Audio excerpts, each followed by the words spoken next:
Здравствуйте. Сегодня пойдет речь об очень невеселых вещах. В Украине начались очень страшные процессы, судя по всему, под прикрытием войны. Многие из вас знают такой телеграм-канал, который называется Джокер.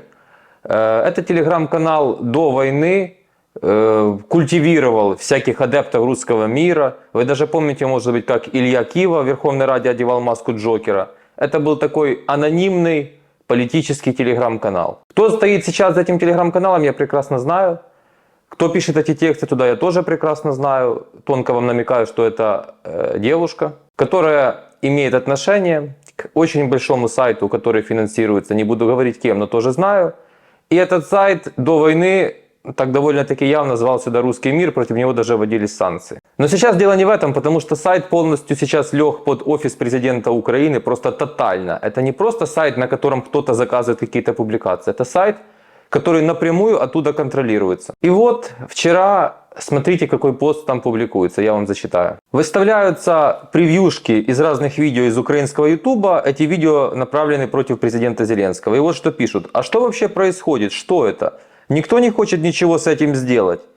Это типа такая свобода слова, а ничего, что это хуже медведчуковских каналов все. Это все во время войны. Может, стоит закрыть рот всей этой нечисти? Это не критика, это хейт и вранье, и работа на русских во время войны. И это совсем не шутки, это вредит Украине. И эти выродки 24/7 мочат Украину, а про Россию слова плохого не говорят. Под этим постом, естественно, комментарии были закрыты. Теперь давайте остановимся поподробнее.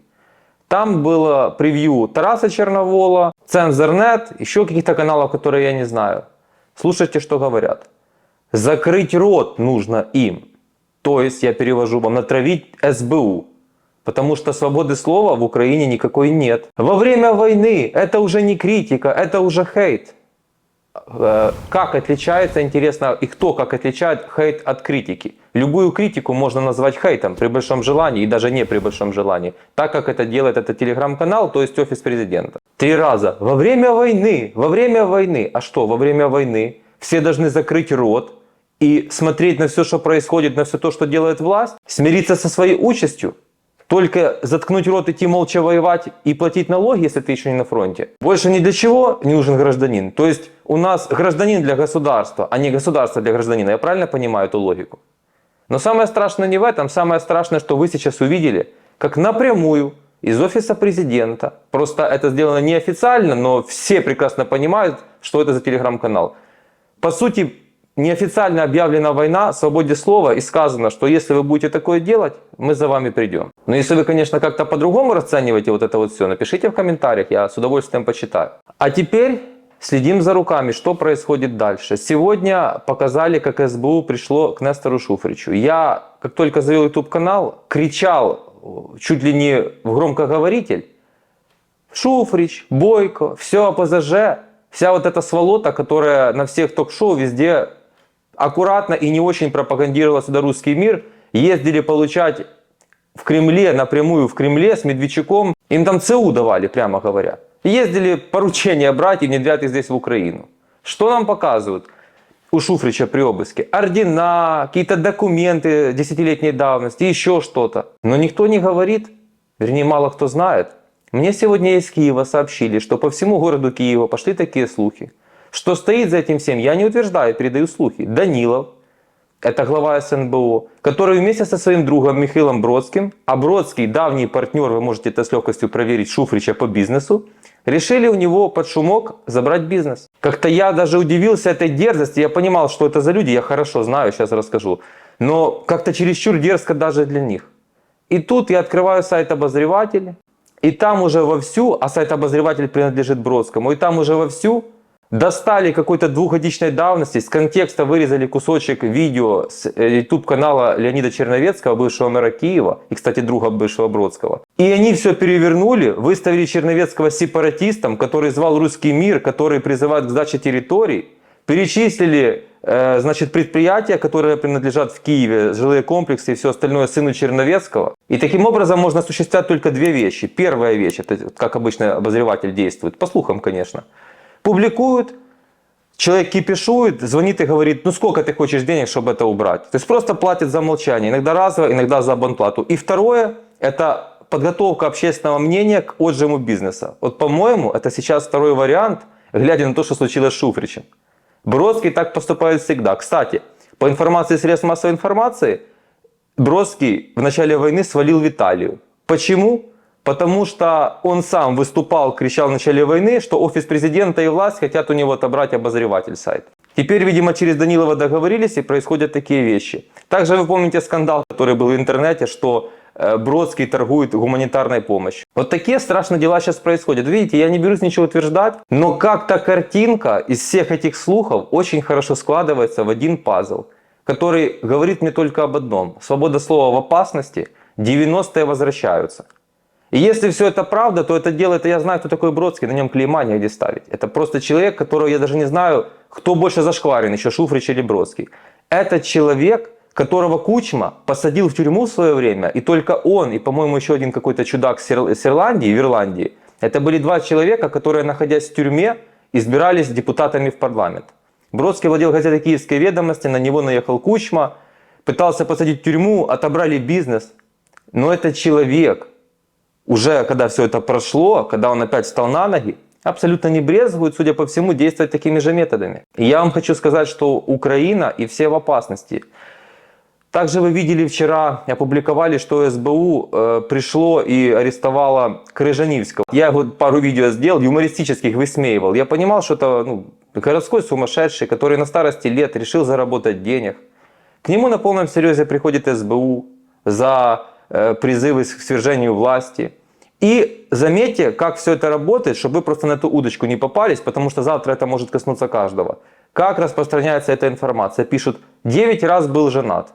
А какое это имеет отношение к делу? Призыв к свержению власти, то, что он 9 раз был женат. 9 раз жениться и развестись — это преступление? Потом вообще в другом месте я вижу, Крыжанівський, который работал на телеграм-канал ЧВК «Вагнер». Мне интересно, как это доказано? Это уже суд доказал? Нет. Какие-то доказательства опубликованы? Хотя бы какая-то переписка, хоть какая-либо? Ничего не опубликовано, но уже сделаны такие громкие заявления. А я слышал, что есть такая схема. Украинские спецслужбы сами владеют пабликами пророссийскими для того, чтобы вычислять украинцев, предателей, которые туда присоединяются, все это читают. И там могут разместить, получается, на любого, и любого сделаться участником. Я не берусь утверждать, что именно так с Крыжанівським. Может, он на самом деле полный идиот и действительно что-то натворил. Но выглядит это все очень несолидно. Это все напоминает, как когда-то, куда ни придет маски-шоу, обязательно по всем новостям, главные фотки, видео показать 30 печатей и наличные деньги. Как будто 20 ФОПов или 30 в Киеве для кого-то это большой фокус для бизнеса, и это нарушение закона. И кэш — это что-то для бизнесмена непонятно, как будто бы там гору наркотиков нашли. Вот все это происходит и сейчас. И если дальше и глубже копнуть, то вы видели, как какое-то заявление, даже вот я перепечатал вам Нью-Йорк Таймс статью, что Россия вышла на довоенный уровень производства ракет. Тут же по всем сайтам ИПСО, внимание, русское ИПСО. Потом по поводу жертв на фронте с нашей стороны. Внимание, люди, будет ИПСО про такое-то количество жертв. И всегда ссылаются на экспертов. Никакой фамилии нету, всегда на экспертов. Это вот так все работает. Платятся деньги или нажимают спецслужбы, и любого можно подогнать под ИПСО. Любого можно оспорить. Вы только вдумайтесь, какой инструмент в их руках. И наивный человек, как правило, с кастрюлей на голове, которых у нас большинство, к сожалению, читая это, ну так это ИПСО. И он уже, видя где-то эту информацию, которая, возможно, и правдивая, он даже уже не ставит под сомнение, правда это или неправда. Все, власть же сказала, и ПСО. А какая власть? Со ссылкой на каких-то мифических экспертов? Другими словами, люди из 90-х, чем опасны? Они всегда, когда приходят к власти, а Данилов и Бродский — это именно люди из 90-х, они всегда используют власть для сведения личных счетов.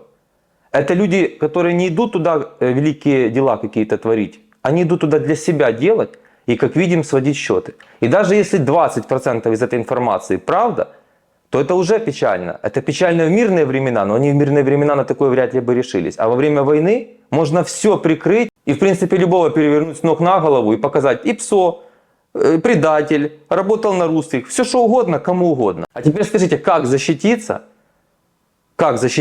гражданину, на которого госмашина во время войны вот так нападет с такими обвинениями? Они представят общественности любого кем угодно.